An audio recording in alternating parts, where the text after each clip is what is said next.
So, let's see, Sagittarius, kamusta kayo dyan, mga Sagittarius natin?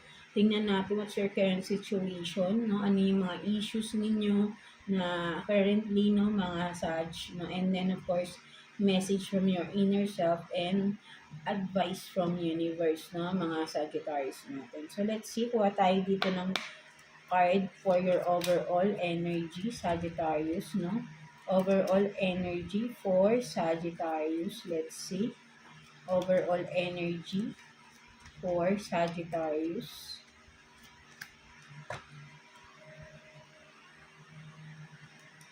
So you have this dreamer, no? Dreamer. So, yeah, ito yung nakikita ko dito. Nakikita ko Sagittarius for some of you. Marami kang gustong mangyari sa buhay ninyo, no? Yeah.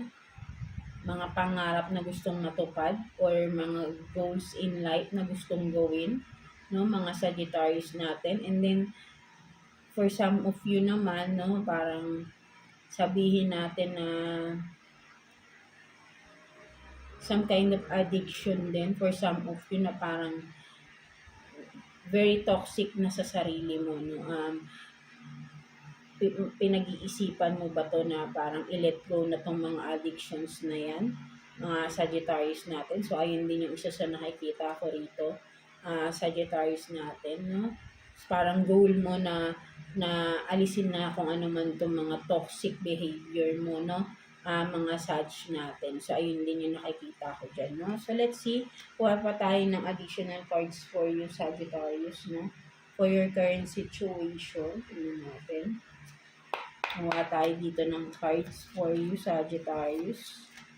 Current situation for Sagittarius. Tingnan natin. For Sagittarius.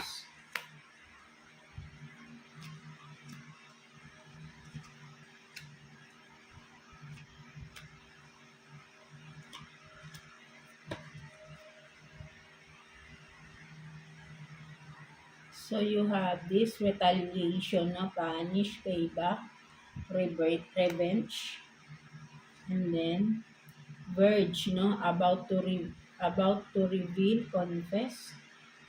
What else? So, recalling, no? Reminiscing, memories, returning, and then, triggers, name, car, place, alien, telepathic dreams, no, song. So, yun nga, no, nakikita ko rito, no, mga Sagittarius natin. Parang, for some of you, no, meron kasi dito ako nakikita ko rito na, yun nga, no, may mga tinatago kayo, no, for some of you, may tinatago kayo sa sarili ninyo, no, at kung ano man ito, no, nagpapahirap yun sa nagpapahirap mismo sa inyo yun, na kailangan nyo nang i-release, no, kung ano man itong nagpapabigat sa inyo, no, may mga naaalala ka rin from the past na hindi mawala-wala at isa pa rin yun sa nagbibigay ng burden sa inyo, no, mga Sagittarius natin, no. So, kumbaga, na-stuck ka dun sa past, na-stuck ka dun sa kung ano man itong tinatago mo sa sarili mo na hindi mo ma-reveal. Or sabihin natin na nahihirapan ka ng kung ano man ito, no? Nahihirapan ka, no? Something like that, no? So, yeah, no?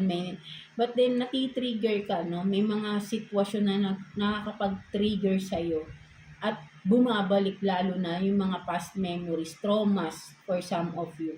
No, kung ano man ito, no, na parang sabihin natin na hindi mo makalimutan. No, meron kang mga sitwasyon, pangyayari na hindi mo makalimutan na may galit ka, kung ano man yun, no, may galit ka, Sagittarius, na minsan napapag-isip mo na maghiganti rin, no, kung ano man ito, right? No, nati-trigger ka because of your emotions, no, sa nasaktan ka, na trauma ka from the past, no. Ayun yung nakikita ko dito, no, mga Sagittarius natin. So, let's see. Kuha pa tayo ng additional cards for you, Sagittarius. Mga additional cards for Sagittarius, current situation for Sagittarius. Tingnan natin.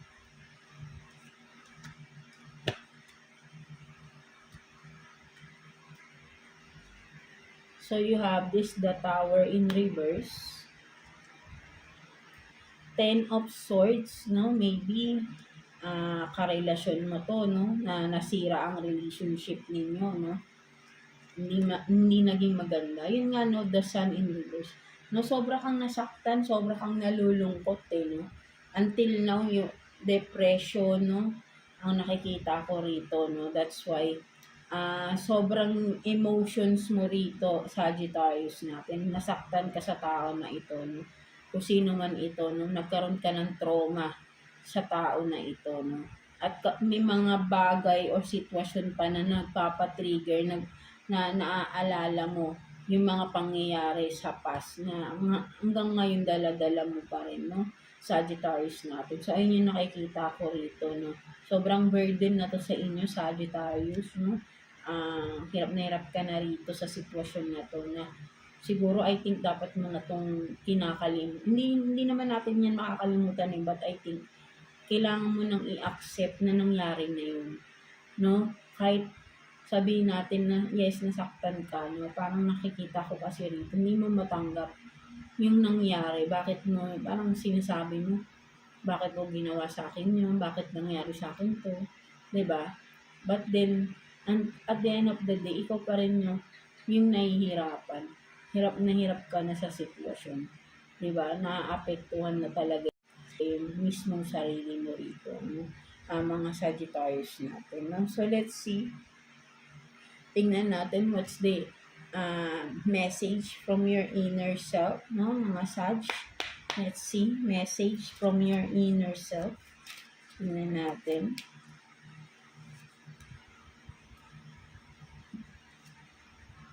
So, connection, no? Ang nakikita ko dyan, no? Connection, no? Connection with your inner self talaga. No? Kung intindihin mo yung sarili mo, no? Hindi yung parang, kasi nakikita ko sobrang depressed mo na rito, no? Sag, no? Kung ano man yung nangyari sa inyo. No? Sobrang dinamdam yun, no?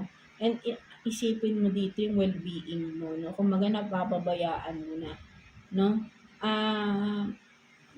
No, napapabayaan mo na yung iyong sarili. So, nakikita ko rito connection with with your inner self, with yourself, no?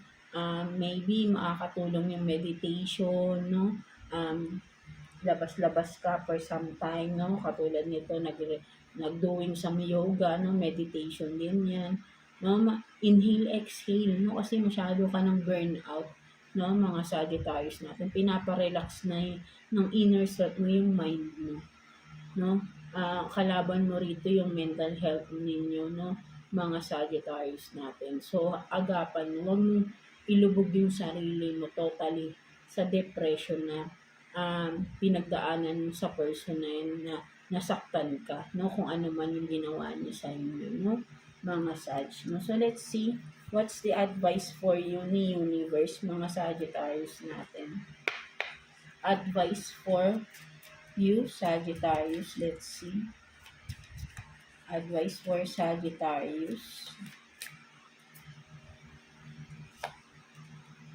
So, you have this friend. No, maybe makakatulong sa'yo, labas-labas ka with your friends, diba? Wag mo isipin na mag-isa ka lang, no? Or, alam mo kung hindi mo pa kayang makisalamuha sa ibang tao, Sagittarius natin, kausapin mo lang palagi si God, si Lord Jesus, no? Makakatulong yun sa'yo, no? Hindi kita binablock dito. So, alam nyo almost yung depression ko din before, almost means grabing nangyari sa akin na last 2022, no? Wala akong ibang makausap kundi si Lord lang. Lagi, parang yung pag kinakausap ko siya, kala mo yung nasa harapan ko lang siya. Ang laking tulong sa akin yung Sagittarius, no? Believe in me kasi alam niyo nalagpasan ko yun. kung kukuwento ko din sa inyo yung pinagdaanan ko, baka hindi kayo maniwala. Something like that. No? So, that's why ngayon, andito ako nakakausap, I mean, eto kinakausap ko kayo. 'Di ba? Because na-overcome ko yung depression na yun. Na until now, of course, yung hindi nawawala kung ano yung mga nangyari. Nagkaroon din ako ng trauma. No? I was physically abused. No? Mentally, spiritually, no? Physically, emotionally. No? Lahat-lahat na ng abuse naranasan ko na. But then, look at me now. No? Hindi ko sinasabing na-survive ko all lahat. But, yeah, na-survive ko. But then, nilabanan ko yung depression. No? Nang ako lang mag-isa. No? Kasi hindi kasi kung pala kaibigan na tao. May pagka-introvert din kasi ako. No? So, hindi ako masyadong nakikipagkwentuhan talaga. Totally. No? Wala akong masyadong maraming friends. No? Bilang na bilang lang yung talagang actually napaka-secretive ko na tao. Walang masyadong nakakalam na kung anong meron sa akin. No? So, naiintindihan ko kayo. So, maybe, for some of you, kung may mga trusted friends kayo, go out with them. Makakatulong sila sa inyo. No? Mga Sagittarius natin, di ba? Be as good a friend to yourself. No? So, sinasabi nga, di ba, sarili mo mismo, di ba, to yourself as you are to others. No? So, maging mabuti ka ngayon sa sarili mo. Wag mong pabayaan yung sarili mo. Ay, mas nakikita kong message sa dito ni Universe. Alagaan mo at 'di ba? Pahalagahan mo yung sarili mo. Kung yung person na nakasakit sa hindi ka pinalagan, tapos ikaw gaganyan ka, pababayaan mo yung sarili mo. Ano pang mangyayari, 'di ba? So, kailangan mo ngayon mas tibayan mo yung loob mo at alagaan mo yung well-being mo, yung mental health mo dito, no? Mga Sagittarius natin, no? So, yeah, that's it for you, mga Sagittarius. I hope na sino man sa inyo nakaresonate sa reading na ito. God bless you all and thank you for watching, Sagittarius.